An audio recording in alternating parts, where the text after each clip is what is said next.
अस्सलामुअलैकुम क्लास। आज हम साइकोलॉजी में पढ़ेंगे साइकोमेट्रिक्स। इसमें हम क्या देखेंगे कि साइकोलॉजी में टेस्ट जो हैं वो किस तरह से यूज़ किए जाते हैं, साइकोलॉजिकल बिहेवियर्स किस तरह से मेजर किए जाते हैं, ठीक है। और वो बिहेवियर जिस तरह से मेजर किए जाते हैं तो वो जो प्रोसीजर होता है वो किस तरह से होता है, ठीक है। जैसे आपको पता है साइकोलॉजी जो है वो एक साइंस है, तो हर साइंस का कोई ना कोई एक स्टडी मेथड होता है, कोई ना कोई उसकी साइंटिफिक स्टडी हो रही होती है, उसमें साइंस इन्वॉल्व हो रही होती है। तो जो भी उसमें साइंस इन्वॉल्व हो रही होती है उस साइंस की हम टेस्टिंग कर रहे होते हैं, ठीक है। जैसे हम फिजिक्स पढ़ते हैं तो हम उसमें एक्सपेरिमेंट्स परफॉर्म करते हैं, ठीक है। केमिस्ट्री पढ़ते हैं, एक्सपेरिमेंट्स परफॉर्म करते हैं, बायो में परफॉर्म करते हैं। तो जस्ट लाइक दो सब्जेक्ट, साइकोलॉजी भी हमारे पास एक साइंस है, तो वो साइंस जिस तरह से हम मेजर करते हैं, ठीक है, उस फील्ड को, साइकोलॉजी की साइंस को मेजर करने की फील्ड को हम कहते हैं साइकोमेट्रिक्स, और दूसरा इसका नाम है साइकोलॉजिकल टेस्टिंग, ठीक है। तो बेसिकली हम स्टार्ट करते हैं साइकोलॉजिकल टेस्ट की एक डेफिनेशन से और उसके इंट्रो से कि वो क्या होता है, ठीक है।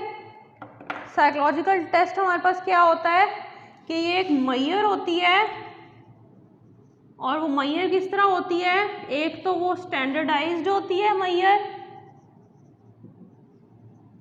दूसरी बात क्या कि वो क्या होती है, और ऑब्जेक्टिव होती है। अब ऑब्जेक्टिव का ये मतलब नहीं है कि आप पेपर में जो ऑब्जेक्टिव और सब्जेक्टिव फील करते हैं, जो आप फिल करते हैं, पेपर अपना करते हैं, तो उसमें एमसीक्यूज होते हैं और सब्जेक्टिव में लॉन्ग क्वेश्चन होते हैं, नहीं। यहाँ पे और ऑब्जेक्टिव और सब्जेक्टिव का मीन ये है कि ऑब्जेक्टिव मीन्स कि वो मेजर, वो मेथड जो हर पर्सन को अनबायस्ड वे में मेजर कर रहा हो, ठीक है।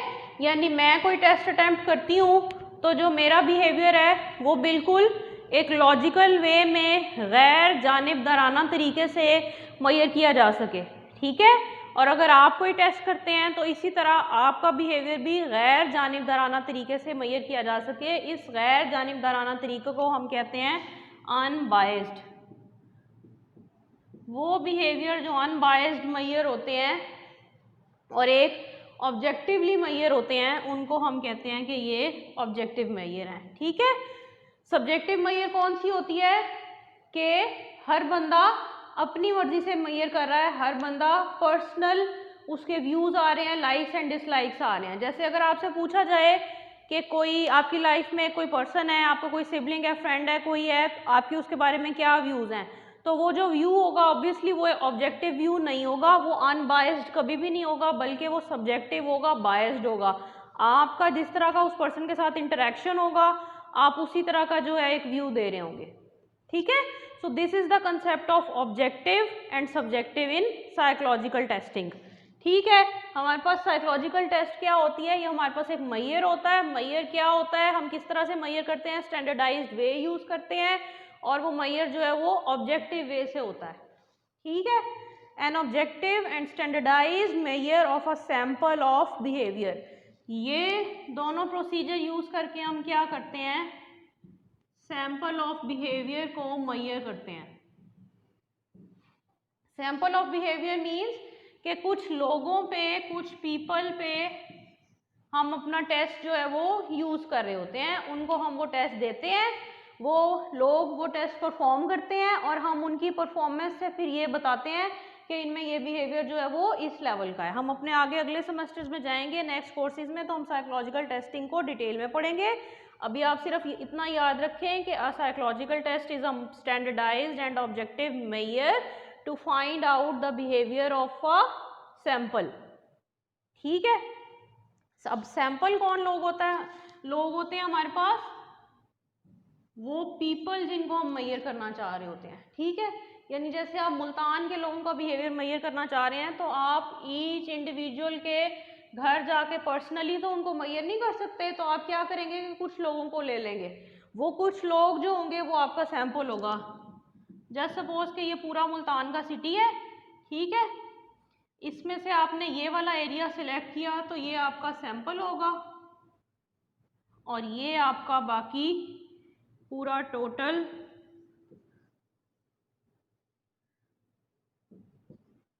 आपकी पॉपुलेशन होगी। ठीक है, सैंपल हमेशा अपनी टोटल पॉपुलेशन का रिप्रेजेंटेटिव हुआ करता है, यानी मुल्तान के वो लोग जिनको आप सिलेक्ट करेंगे अब बिहेवियर एनालिसिस के लिए वो ये वाले लोग होंगे। ठीक है, लेकिन ये वाले जो लोग होंगे वो इस चीज़ को, इस एरिया को, इन लोगों को भी रिप्रेजेंट कर रहे होंगे। ठीक है, यानी सैंपल अपने पॉपुलेशन को रिप्रेजेंट कर रहा होगा हमेशा। ठीक है, test is a procedure in which a standard series of questions is presented and the subject given in written or oral answers. Test क्या होते हैं कि एक अगर पेपर पेंसिल टेस्ट की हम बात करते हैं, लेट्स सपोज कि वो उर्दू में हो रहा है, तो उर्दू लाइंस के बाद वो आइटम्स यहाँ से जा रहे होंगे 1 2 3 4 5। ठीक है, लेट्स सपोज कि कोई क्वेश्चनर है, कोई टेस्ट है, उसमें 5 आइटम्स हैं, तो ये इस तरह से लिखा हुआ होगा और आगे लिखा होगा हाँ, नहीं या फिर राइट, रॉन्ग। अगर यहाँ पे कोई स्टेटमेंट लिखी हुई है, आपको लग रहा है कि हाँ आप वो करते हैं, तो आप उसको यहाँ पे टिक कर देंगे, वरना क्या होगा कि अगर आपको लग रहा है कि उसमें स्टेटमेंट में आप नहीं हैं, तो आप क्या करेंगे, इसको टिक कर देंगे या फिर इसकी जगह आप क्रॉस भी कर सकते हैं। ठीक है, अगर टेस्ट इंग्लिश फॉर्मेट में है तो यही चीज़ आप इंग्लिश में जाके कर लेंगे 1 2 3 4 5। यहाँ आपकी 5 लाइंस हैं। ठीक है, आगे यस नो लिखा हुआ है। आप हर इंडिविजुअल स्टेटमेंट में क्या करेंगे, या तो यस के नीचे करते जाएंगे, या फिर अगर आपको लग रहा है कि नो है, कोई एक बीच में नो है, तो आप क्या करेंगे, उसको इस तरह टिक कर देंगे। या अगर आपने यहाँ नहीं करना और ऊपर भी कोई यस और नो नहीं लिखा हुआ, ऊपर जस्ट इंस्ट्रक्शन लिखी हुई है कि रिप्लाई विद टिक और क्रॉस, तो जहां आपको राइट लगेगा वहां राइट कर देंगे, जहां क्रॉस लगेगा क्रॉस कर देंगे। ठीक है, यानी आप जो सैंपल चूज कर रहे होंगे ना, वो आपका सैंपल ये काम कर रहा होगा, बिहेवियर की अपनी डिटेल दे रहा होगा। ठीक है, वो बता रहा होगा, आप उसके राइट और रॉन्ग, ये जो उसने आंसर दिए होंगे, उसका कोई ना कोई एक स्कोरिंग मेथड होगा, आप उस मेथड से उसका बिहेवियर मेजर करेंगे। लेट्स सपोज टोटल स्कोरिंग जो है वो एक टेस्ट की टोटल आइटम्स, हाँ का जवाब जो है वो 0 है, 1 का जवाब जो है वो रॉन्ग का जवाब जो है वो 1 है, इसका स्कोर। ठीक है, अगर सारे एक पर्सन ने सारे आंसर्स जो हैं वो 0 के किए हैं, राइट के किए हैं, तो इसका मतलब है कि टोटल उसका स्कोर 0 है। लेट्स सपोज कि ये डिप्रेशन की इन्वेंट्री है, 0 का टोटल स्कोर क्या रिप्रेजेंट करेगा कि उस पर्सन में डिप्रेशन नहीं है। अगर वो सारे रॉन्ग को टिक कर देता है, तो इसका क्या मतलब होगा कि उसका स्कोर 1 + 1 + 1 = 5 टाइम्स जब 1 करेंगे तो वो 5 हो जाएगा। लेट्स सपोज कि हमारा स्कोर है 0 to 2 जो है वो माइनर है और 3 to 5 मेजर है, तो हमारा स्कोर जो है वो 5 में आ रहा है, तो इसका मतलब है कि उस पर्सन को जो बिहेवियर आप मेजर कर रहे हैं वो उसकी मेजर लेवल में जा रहा है। ठीक है, ये हमारे पास वे होता है मेजर करने का, यानी हम अपनी पॉपुलेशन से एक सैंपल सेलेक्ट करते हैं जिसको हम एक स्टैंडर्डाइज्ड और एक ऑब्जेक्टिव टेस्ट दे रहे होते हैं, जो ऑब्जेक्टिवली उसको मेजर कर रहा होता है। यहाँ पे मैं बार बार कह रही हूँ, ऑब्जेक्टिव का वो मतलब नहीं है जो पेपर में ऑब्जेक्टिव और सब्जेक्टिव का मतलब होता है। ठीक है, आप उसको एक टेस्ट दे रहे होंगे, वो उसको सॉल्व करेगा, उसकी स्कोरिंग की बेस पे आप उसका बिहेवियर जो है वो मेजर करेंगे। ठीक है, यानी आपने उसके सब्जेक्टिव बिहेवियर को एक ऑब्जेक्टिव मेजर में जो है वो कन्वर्ट कर दिया। ठीक है, जिस तरह से हर साइंस में मेजरिंग मेथड्स होते हैं, इस तरह साइकोलॉजी में हमारा ये मेजरिंग मेथड है। ठीक है, अब हम देखते हैं, ये जो हमने बात की है कि स्टैंडर्डाइज्ड होता है और ऑब्जेक्टिव होता है, तो हम देखते हैं कि ये क्या हैं, ये टेस्ट की क्वालिटीज़ हैं, कैरेक्टरिस्टिक्स हैं। तो अब हम देखते हैं कि साइकोलॉजिकल टेस्ट की क्या कैरेक्टरिस्टिक्स या फिर क्वालिटीज़ हुआ करती हैं। ठीक है, अब हम उन क्वालिटीज़ को डिस्कस करेंगे।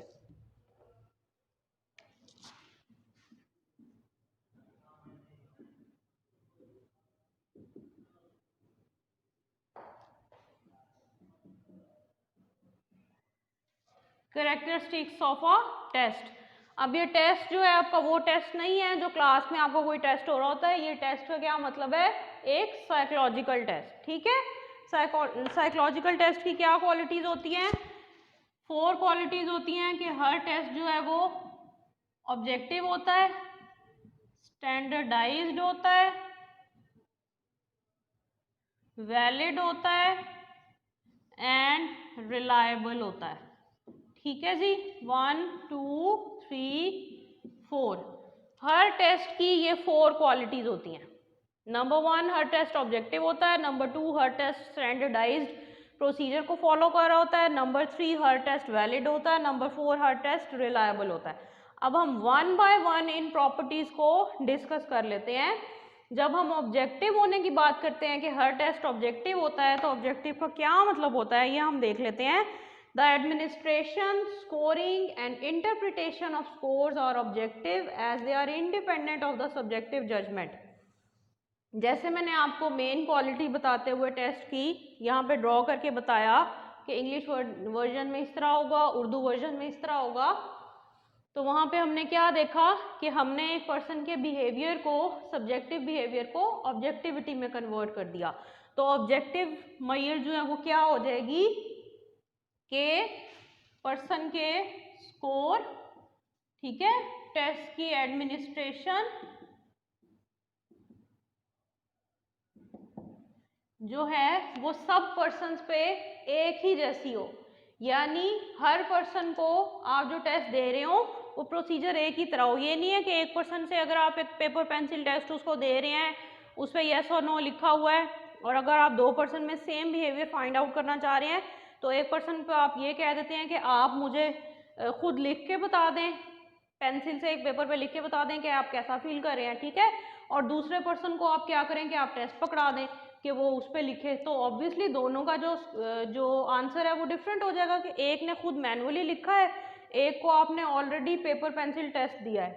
ठीक है, तो ऑब्जेक्टिविटी का ये मतलब है कि जो भी आपकी ऑडियंस है, आपका जो भी सैंपल है, आप हर बंदे को उसी तरह का ही टेस्ट देंगे, उसी तरह का ही इन्वायरमेंट देंगे, irrespective of the qualities of the person, कि वो पर्सन क्या है, उसमें क्या टेंडेंसी है। ठीक है, आपने अपनी तरफ से कोई जानिबदाराना बिहेवियर या बायसनेस जो है वो शो नहीं करनी। ठीक है, दिस इज कॉल्ड ऑब्जेक्टिविटी। ठीक हो गया। अब ऑब्जेक्टिविटी को हम अचीव कैसे करते हैं, हमें कैसे पता चलता है कि कोई भी टेस्ट ऑब्जेक्टिव है, या हमें कैसे पता चलेगा कि हम किसी भी टेस्ट में अगर ऑब्जेक्टिविटी नहीं कर रहे या हम बायसनेस कर रहे हैं। ठीक है, objectivity is achieved when test is standardised. ठीक है, a test is considered to be standardized and objective when the examiner's words and actions are have been fixed। ये वही बात हो गई जो मैंने पहले आपको बताई है कि जो भी आपका जो एडमिनिस्ट्रेटिव है, जिस पे आप एडमिनिस्टर कर रहे हैं, जो आपका पर्सन है, जो आपका क्लाइंट है, आप हर क्लाइंट को एक तरह से ही टेस्ट देंगे। अगर एक टेस्ट 2 लोगों पे अप्लाई कर रहे हैं तो दोनों को एक ही तरह से देंगे। ये नहीं है कि एक पर्सन को टेस्ट देके आप कहेंगे कि दूसरे को कि आप भी यहीं से देख के लिख लें और राइट रॉन्ग करते जाएं, नहीं। ठीक है, एग्जामिनर का जो बिहेवियर है दोनों के साथ एक जैसा होना चाहिए। ठीक हो गया, ये हमारी ऑब्जेक्टिविटी का प्रिंसिपल हो गया। उसके बाद हम बात कर लेते हैं स्टैंडर्डाइजेशन पे। Psychological test is described as a standard of objective measure. ठीक है, अच्छा, अब जहां हम ऑब्जेक्टिविटी की बात करते हैं वहां पे स्टैंडर्डाइजेशन भी आ जाती है, जहां हम स्टैंडर्डाइजेशन की बात करते हैं वहां ऑब्जेक्टिविटी भी आ जाती है। तो ये जो है बहुत ज़्यादा एक दूसरे के साथ इंटरचेंजेबली यूज होते हैं ये 2 प्रिंसिपल्स। ठीक है, स्टैंडर्डाइज्ड का क्या मतलब है कि आपने एक स्टैंडर्ड बनाया हुआ है, आपने एक फिक्स्ड प्रोपोर्शन जो है वो रखा हुआ है कि इस बिहेवियर को आप इस तरह मेजर करेंगे।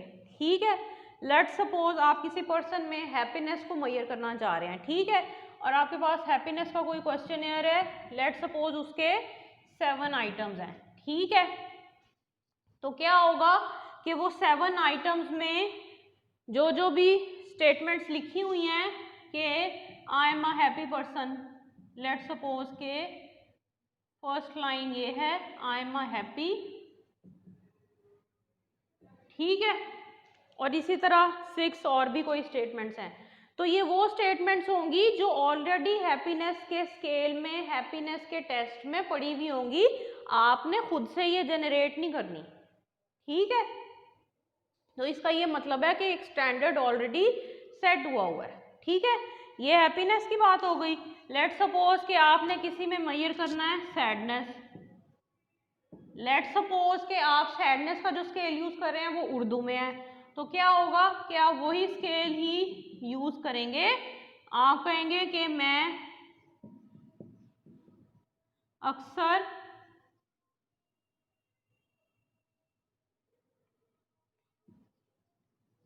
गलत सोचता हूँ। पहली लाइन अगर ये होगी तो नेक्स्ट लाइन में इस गलत सोचने के एलिमेंट को जो है वो एक्सप्लेन किया होगा इस तरह कि हर एलिमेंट जो है वो किसी ना किसी लेवल पे सैडनेस मेजर कर रहा होगा, ठीक है। और पर्सन जिस तरह से बिहेव करेगा, हाँ या नहीं में जो भी स्कोरिंग करेगा, जो मैंने आपको तरीका बताया अभी थोड़ी देर पहले स्कोरिंग का, उससे हम देख लेंगे कि उस पर्सन में कितना लेवल ऑफ सैडनेस है, ठीक है।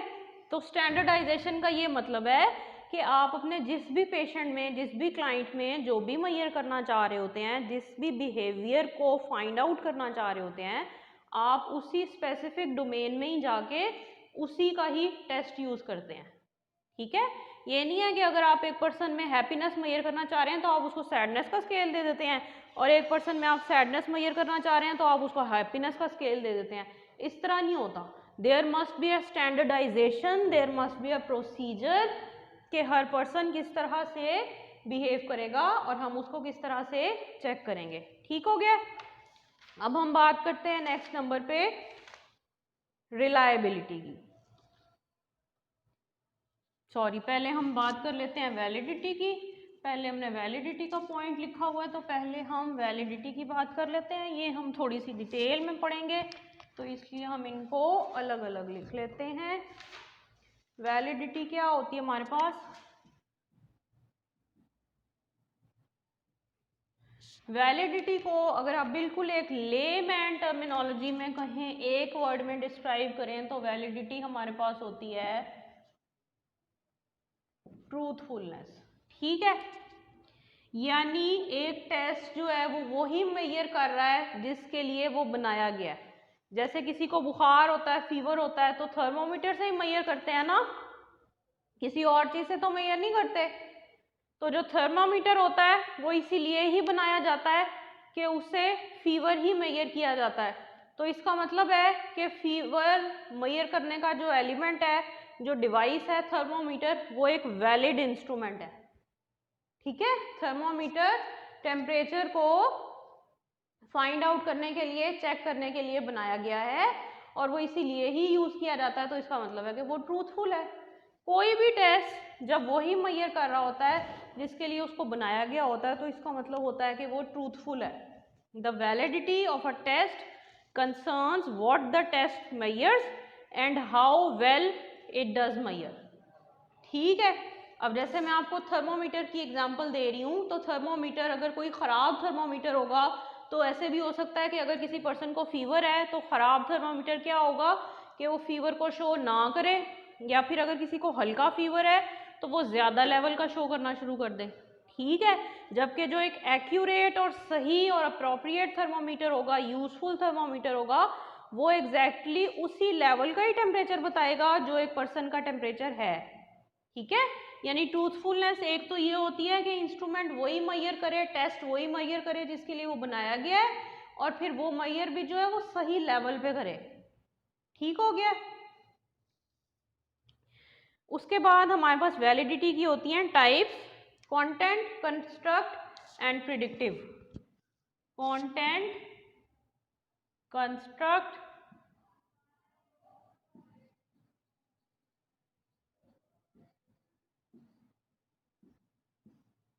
कंटेंट वैलिडिटी कौन सी वैलिडिटी होती है?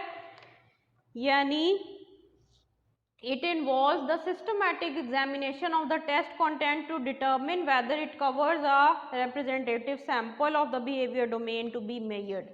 यानी ये वही मेजर कर रहा है, उसी कंटेंट को ही मेजर कर रहा है जो जिसके लिए उसको बनाया गया। जब इधर थोड़ी देर पहले जब हम अभी जनरल प्रॉपर्टीज़ को पढ़ रहे थे, जब हम ऑब्जेक्टिव और स्टैंडर्डाइजेशन प्रिंसिपल की बात कर रहे थे, तो यहाँ मैंने आपको बताया था कि हम एक हैप्पीनेस का स्केल अगर यूज़ करेंगे एक पर्सन में हैप्पीनेस मेजर करने के लिए, और सैडनेस का स्केल यूज़ करेंगे सैडनेस मेजर करने के लिए, तो वो क्या था, तो क्या हो जाएंगे, ये कंटेंट वैलिडिटी हो जाएगी। यानी अगर किसी में हैप्पीनेस मेजर करनी है, ठीक है, लेकिन हम उसके पास लेके टेस्ट चले जाते हैं सैडनेस का, तो जाहिर है कि हैप्पीनेस का जो कंटेंट है वो और होगा और जो सैडनेस का कंटेंट है वो और होगा। किसी पर्सन में हमने मेजर करनी थी हैप्पीनेस, लेकिन हम उसके पास हमने उसको स्केल दे दिया सैडनेस का, तो इसका मतलब है कि हमने जो उसको टेस्ट दिया, हमने जो उसका टेस्ट किया वो वैलिड ही नहीं था, क्योंकि उसमें कंटेंट वैलिडिटी नहीं थी। आप जिस पर्सन में जो बिहेवियर मेजर करना चाह रहे होते हैं, आपके टेस्ट का वही कंटेंट होना चाहिए, ठीक है। जैसे आप अगर हम टेस्टिंग से हट के एक जनरल प्रिंसिपल की बात कर लें, जैसे आप कोर्स का कंटेंट होता है आपका, आप अगर इंग्लिश की क्लास में इंग्लिश का टीचर आपको कोई क्वेश्चन देगा तो जाहिर है वो इंग्लिश के कोर्स से रिलेटेड होंगे, ठीक है।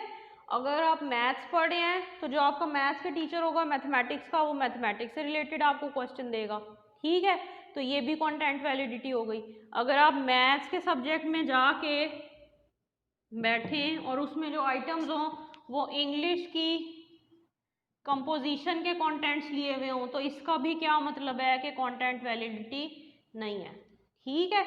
जो चीज़ जिस पर्सन में आप मेजर करना चाह रहे होते हैं, जिस चीज़ का आप टेस्ट करना चाह रहे होते हैं, तो उस टेस्ट में वही कंटेंट होना चाहिए जो आपको चाहिए होता है, ठीक है जी। इसका हमारे पास ये कंसेप्ट है। उसके बाद हमारे पास कंस्ट्रक्ट वैलिडिटी क्या होती है, अब हम ये देखते हैं। Construct validity depends upon the degree to which the test items individually and collectively measure the behavior.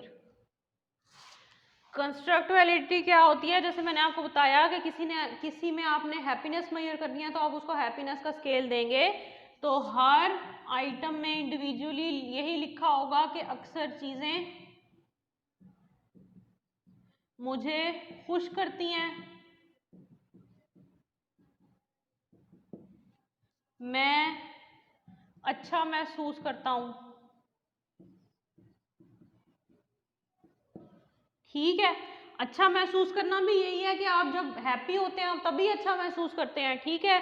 और अक्सर चीज़ें आपको खुश करती हैं तो जाहिर है आप तब भी अच्छा महसूस करते हैं। तो यानी ये दोनों आइटम्स आपके पास हैप्पीनेस को शो कर रहे हैं, ये आइटम भी आपकी हैप्पीनेस को शो कर रहा है। This is let suppose item number 4 and this is item number 1, तो ये भी आपकी हैप्पीनेस को शो कर रहा है, ठीक है।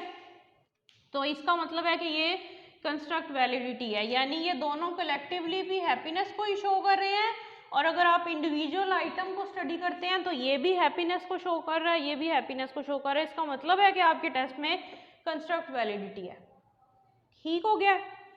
प्रिडिक्टिव वैलिडिटी क्या होती है, ये बेसिकली हमारी जो आर्मी पर्सोनल्स होते हैं उन पे टेस्टिंग की जाती है। हमारे साइकोलॉजी में कुछ ऐसे टेस्ट होते हैं जो जब डिफरेंट डिपार्टमेंट्स में ऑर्गेनाइजेशंस में हायरिंग्स की जाती हैं तो वहाँ पे पर्सन्स के कुछ टेस्ट लिए जाते हैं, ठीक है। वो प्रिडिक्टिव वैलिडिटी होती है। किस तरह के आप उस टेस्ट की बेस पे एक पर्सन की फ्यूचर परफॉर्मेंस को जो है वो मेजर कर लेते हैं, ठीक है। यानी एक पर्सन ने टेस्ट तो आज दिया है, लेकिन आप नेक्स्ट 1 ईयर की परफॉर्मेंस उससे चेक कर लेते हैं, ठीक है। ये प्रिडिक्टिव वैलिडिटी होती है, यानी ये प्रिडिक्ट कर रही होती है कि एक पर्सन का जो बिहेवियर आज है क्या 1 साल के बाद या 6 महीने के बाद या 5 महीने बाद वही रहेगा, ठीक है। प्रिडिक्टिव टेस्ट की एक और टाइप ये हो सकती है कि जब स्कूल्स में आजकल एडमिशन्स होते हैं तो क्या होता है कि बच्चे को जो जिस भी स्टैंडर्ड में दाखिल कराया जाता है कोई ना कोई एक टेस्ट लिया जाता है। वो क्या होता है कि टेस्ट तो बच्चा वो एक स्पेसिफिक डे में दे रहा होता है, लेकिन उस टेस्ट से बच्चे का इंटेलिजेंस लेवल जो है वो चेक कर लिया जाता है, या उसका लर्निंग की कैपेसिटी चेक कर ली जाती है। टीचर जो है, प्रिंसिपल या कोई भी अथॉरिटी जो वो टेस्ट ले रही होती है, वो डिटर्मिन कर लेती है कि बच्चा अगर हम इसको एडमिशन देते हैं तो फ्यूचर में इसकी परफॉर्मेंस अच्छी होगी या बुरी होगी। उन्होंने भी एक प्रिडिक्शन की है, तो इसका मतलब है कि ये भी प्रिडिक्टिव टेस्ट है। ठीक है, ये हमारे पास वैलिडिटी थी। वैलिडिटी क्या होती है कि एक चीज़ वही मैयर कर रही हो जो वो मैयर करने के लिए बनाई गई है, और फिर वो उसको मैयर भी सही कर रही हो। तीन हमारे पास इसकी टाइप्स थी। कंटेंट वैलिडिटी क्या होती है कि चीज़ में वही कंटेंट होना चाहिए जो आप मैयर करना चाह रहे हैं। कंस्ट्रक्ट वैलिडिटी क्या होती है कि जो टेस्ट के जो आइटम्स होते हैं वो कलेक्टिवली और इंडिविजुअली वही मैयर कर रहे हों जिसके लिए उनको बनाया गया है। ठीक है जी। प्रिडिक्टिव वैलिडिटी क्या होती है कि आप एक पर्सन की सिंगल परफॉर्मेंस पे, वन टाइम परफॉर्मेंस पे आप ये इवेल्युएट कर लें कि वो फ्यूचर में आपको क्या परफॉर्मेंस दे रहा होगा। ठीक है जी, ये हमारे पास वैलिडिटी है। अब हम लास्ट नंबर पे पढ़ लेते हैं रिलायबिलिटी, फिर हमारा आज का लेक्चर जो है वो क्लोज हो जाएगा।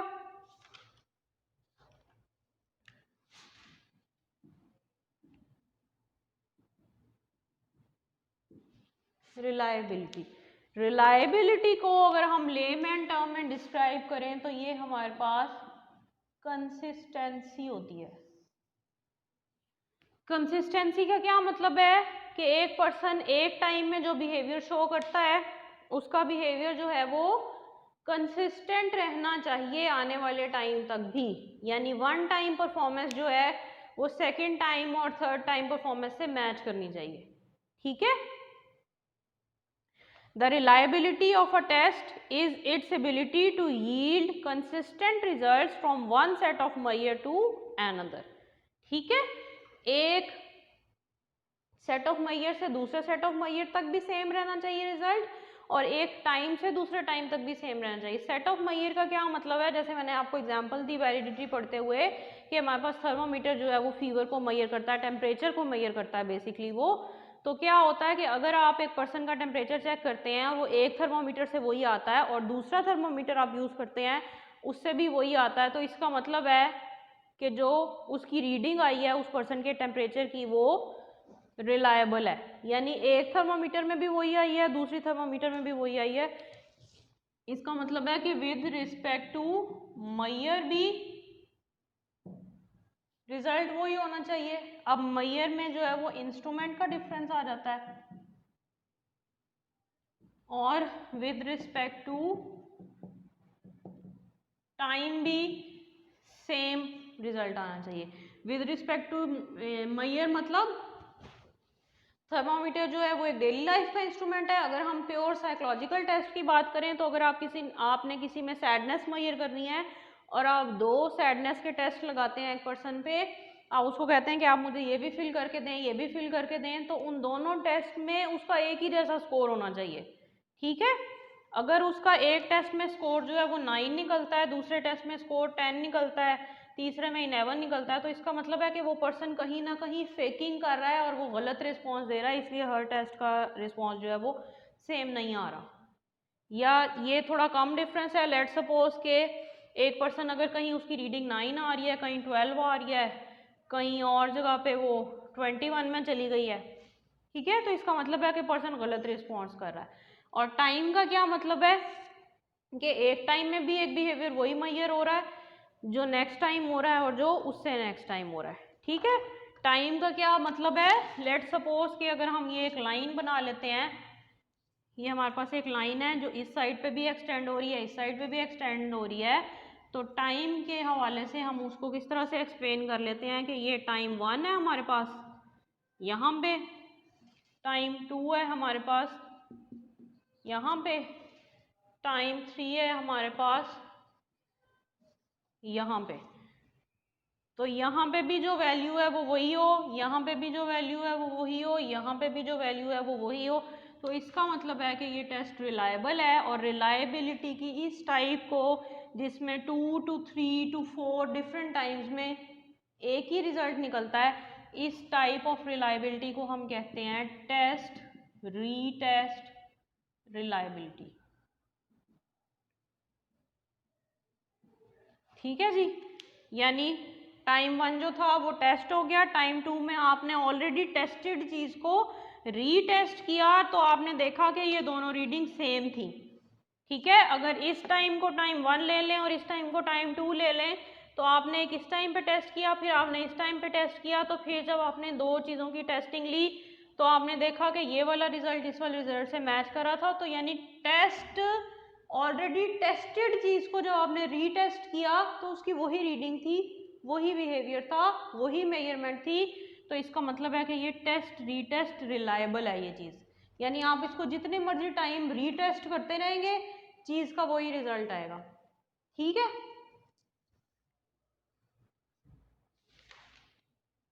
मोस्टली सिचुएशंस में ऐसा होता नहीं है कि टेस्ट रीटेस्ट रिलायबिलिटी सेम हो, उसकी बहुत सारी रीजंस हो सकती हैं, पर्सन भी हो सकता है कोई पर्सन जो आपको टाइम 1 में मिला था वही पर्सन आपको टाइम 2 में ना मिले, लेकिन आपको सेम बिहेवियर चेक करना हो, तो इसका मतलब है टेस्ट रिलायबिलिटी नहीं होगी। हो सकता है आपका इंस्ट्रूमेंट चेंज हो जाए, हो सकता है आपके कोई स्केल्स, अगर आप साइकोलॉजिकल स्केल से मेजर कर रहे हैं किसी पर्सन में साइकोलॉजिकल बिहेवियर, तो क्या हो कि उस बिहेवियर का कोई और एनालिसिस आ जाए।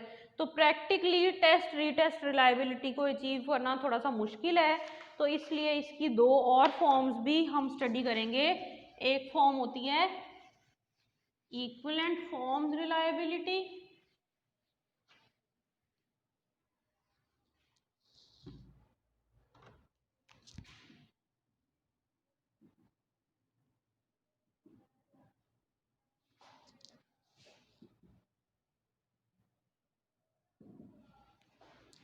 ठीक है। इक्विवेलेंट फॉर्म्स रिलायबिलिटी हमारे पास क्या होती है, the correlation between the scores obtained on the two forms represent the reliability, यानी एक ही टेस्ट की दो फॉर्म्स हो लेकिन वो दोनों एक ही चीज मेजर कर रही हो। लेट सपोज हमने किसी में हैप्पीनेस मेजर करनी है, हैप्पीनेस की एग्जांपल मैं बार बार आपको इसलिए दे रही हूँ क्योंकि ये एक बहुत कॉमनली यूज्ड वेरिएबल है जो हम अपनी लाइफ में यूज करते हैं। साइकोलॉजी सिर्फ हैप्पीनेस मेजर नहीं करती, बहुत सारे और बिहेवियर्स भी मेजर होते हैं। ठीक है, हैप्पीनेस का आपका एक स्केल है, उसके कुछ और आइटम्स हैं, दूसरा आपका स्केल है, उसके कुछ और आइटम्स हैं, लेकिन अपनी तरफ से ये भी हैप्पीनेस मेजर कर रहा है, ये भी हैप्पीनेस मेजर कर रहा है, तो क्या होगा कि एक ही टेस्ट की दो इक्विवेलेंट फॉर्म्स हो जाएंगी। ठीक है, ये हमारे पास इक्विवेलेंट फॉर्म्स रिलायबिलिटी होती है, यानी ये रिलायबिलिटी उस वक्त अचीव होगी जब ये वाला टेस्ट भी वही स्कोर देगा जो ये वाला दे रहा होगा, और ये वाला टेस्ट भी वही स्कोर देगा जो ये वाला टेस्ट दे रहा होगा। ठीक है, इसमें हमारे पास क्या होता है, कुछ स्टेप्स होते हैं जो कि हमें टेस्ट की इक्विवेलेंट फॉर्म्स बनाते हुए जहन में रखने चाहिए। कुछ पॉइंट्स, वो पॉइंट्स क्या हैं, the number of items must be the same. अच्छा, अब ये अगर इसमें 5 आइटम्स हैं तो इसमें भी 5 ही होने चाहिए। ठीक है, ये नहीं कि इसमें 6 आइटम्स हो, इसमें 8 हो जाए, या इसमें 5 हैं इसमें 7 हो जाए, नहीं, अगर इसमें 5 हैं तो हर हाल में इसमें भी 5 ही होने चाहिए। ठीक है, दूसरा पॉइंट क्या है, the item should be uniform और रिस्पॉन्ड टू कंटेंट, यानी आइटम्स भी सेम होने चाहिए, एक ही तरह की मेजर होने चाहिए। यानी इसमें अगर फर्स्ट आइटम ये है कि मैं अक्सर खुशी महसूस करता हूँ, तो इसमें भी कोई इसी तरह खुशी या उदासी चेक करने वाला ही पॉइंट होना चाहिए, इसमें कोई और पॉइंट नहीं होना चाहिए। ठीक है, यानी 1 to 1 कॉरेस्पॉन्डेंस होनी चाहिए दोनों फॉर्म्स में।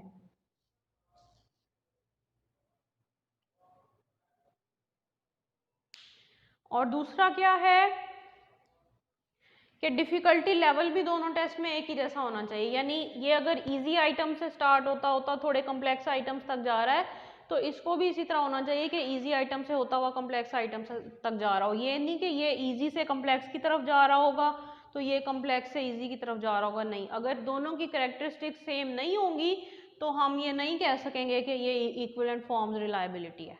ठीक है जी, ये हमारे पास इसकी कुछ करेक्टरिस्टिक्स हैं। लास्ट हमारे पास टाइप है रिलायबिलिटी की, this is called split half reliability.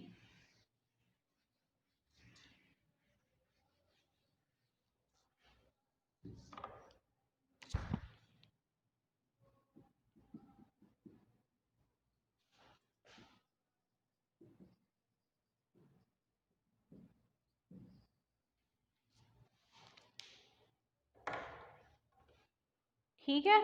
Split half reliability क्या होती है कि टेस्ट तो आपके पास एक ही था लेकिन आपने उसको दो हाफ्स में डिवाइड कर दिया। ठीक है, जैसे अगर हमारे पास टोटल 100 का सम होता है तो 100 के दो हाफ्स क्या होते हैं 50-50। तो इसी तरह अगर हमारे पास एक टेस्ट होता है और हम उसको 2 हाफ्स में डिवाइड करते हैं, तो लेट्स सपोज कि हमारे पास एक टेस्ट था उसके 50 आइटम्स थे, तो जब हम उसको हाफ करेंगे तो इस वाली साइड में भी 25 आइटम्स होने चाहिए और इस साइड में भी 25 आइटम्स होने चाहिए। ठीक है, और बेस्ट वे हमारे पास क्या है स्प्लिट करने का कि इवन ऑड की बेस पे स्प्लिट कर दें, यानी एक टेस्ट के 1, 3, 5, 7, 9, 11 ये वाले आइटम्स एक साइड पे कर दें, 2, 4, 6, 8, 10, 12 ये आइटम्स एक साइड पे कर दें, रादर देन 1, 2, 3, 4, 5, 6, 7, 8, 9 करने की बजाय आप क्या करें कि ऑड एक साइड पे स्प्लिट कर दें, इवन एक साइड पे स्प्लिट कर दें। ठीक है, तो इस तरह से एक टेस्ट जो है वो एक ही टेस्ट दो पोर्शंस में स्प्लिट हो जाएगा, तो इसका मतलब है स्प्लिट हाफ रिलायबिलिटी। इस तरह वो भी वही मेजर कर रहा होगा हिस्सा जो ये वाला हिस्सा मेजर कर रहा होगा। ठीक है, अगर आप इसको इस तरह से स्प्लिट नहीं करेंगे प्रॉपरली तो वो प्रॉपर मेजर भी नहीं देगा। ठीक है जी, ये हमारे पास टेस्ट की जो है वो कुछ क्वालिटीज थी। यहीं पे हमारा आज का लेक्चर खत्म होता है। हम रिवाइज कर लेते हैं कि हमने आज क्या क्या पढ़ा है। आज हमने पढ़ा है साइकोमेट्रिक्स या फिर साइकोलॉजिकल टेस्टिंग। सबसे पहले हमने स्टार्ट किया था साइकोलॉजिकल टेस्ट की डेफिनेशन से। साइकोलॉजिकल टेस्ट क्या होता है, हमारे पास एक ऑब्जेक्टिव और स्टैंडर्डाइज्ड प्रोसीजर होता है। ठीक है, इसमें हम सीरीज ऑफ क्वेश्चंस जो है वो पूछते हैं अपने किससे, अपने एडमिनिस्ट्रेटिव से, या वो जो पर्सन होता है जिसमें हमने चेक करना होता है हम उसको क्लाइंट कह सकते हैं, या हम उसको एक आम पर्सन कह सकते हैं जिसको हम मेजर करना चाह रहे होते हैं, या अगर आप रिसर्च पर्पस के लिए कर रहे हैं तो हम उस पर्सन को सैंपल भी कह सकते हैं।